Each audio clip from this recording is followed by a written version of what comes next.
Yo, What? I just realized you have a science project to do. Oh. What? I think I know the answer. Video? Yeah, video, yeah. Yes! Yeah!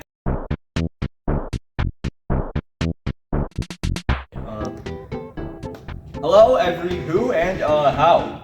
Today I will teach you about the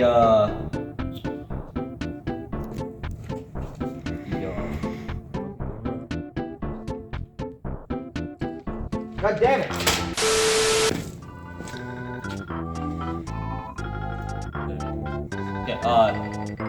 Yeah, the nitrogen cycle is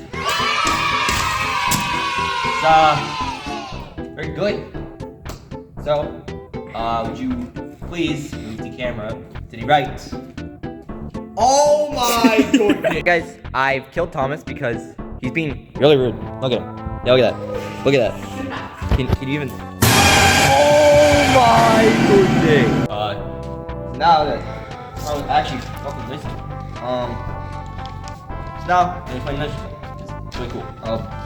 Nitrogen cycle. It's quite important, believe it or not. Now, it's critical for survival via nutrients for any and all living organisms. Although being abundant in the atmosphere, it is largely inaccessible in the form to most organisms. Now, onto a much greater form. Nitrogen gas.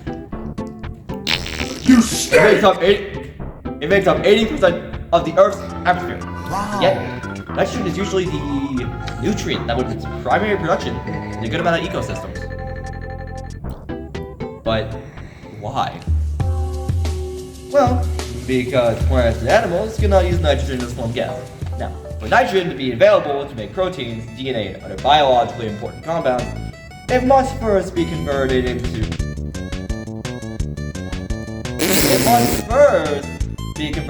a different chemical form. The process of converting N2 into biologically available nitrogen is called nitrogen fixation. N2 gas is a very stable compound due to the strength of the triple bond to the nitrogen atoms and requires a large amount of energy to break this bond. The process requires 8 electrons and at least 16 at this point. Molecule, figure 2. As a result, only a select group of prokaryotes are able to carry out this energetically demanding process.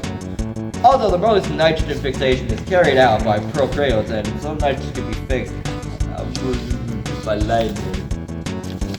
Now, onto the first piece of the script. Or certain industrial processes, including the combustion of fossil fuels. Now, some nitrogen-fixing organisms are free-living, while others are symbiotic nitrogen fixers, which require a close association with a host to carry out the process.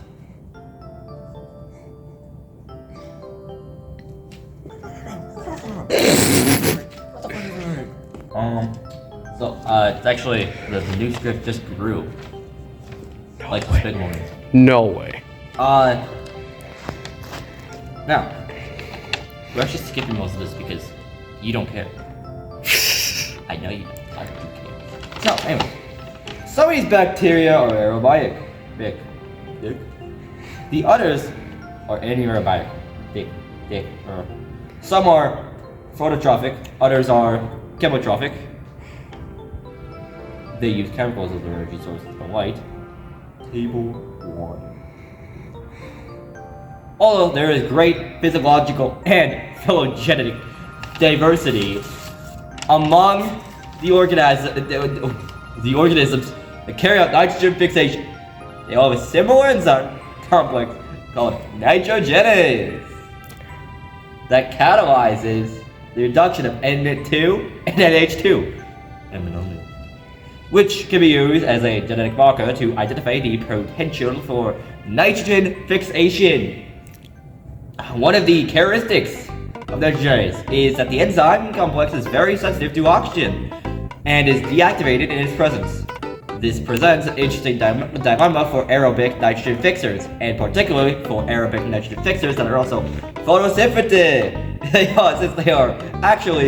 Since they produce oxygen over time. Now, nitrogen fixers have all different ways to protect their nitrogenase from oxygen. For example, some cyanobacteria have structures called heterocysts that provide a low oxygen environment for the enzyme. It serves as the site where all the nitrogen fixation occurs in these organisms.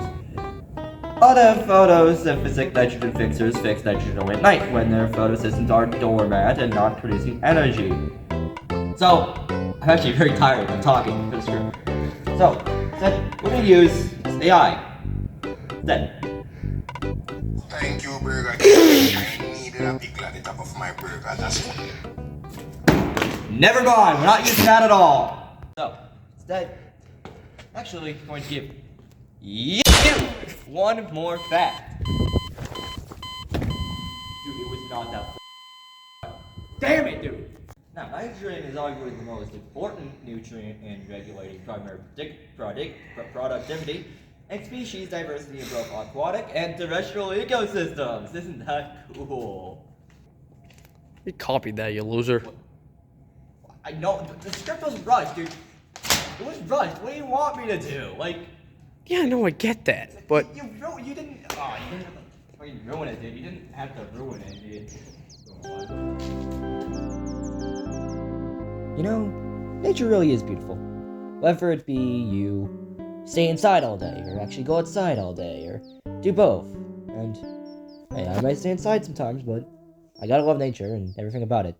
It's a great thing, and honestly, it should be appreciated as it should, you know?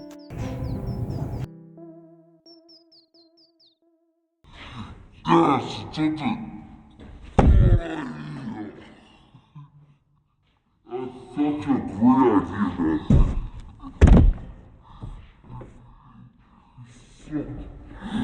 man.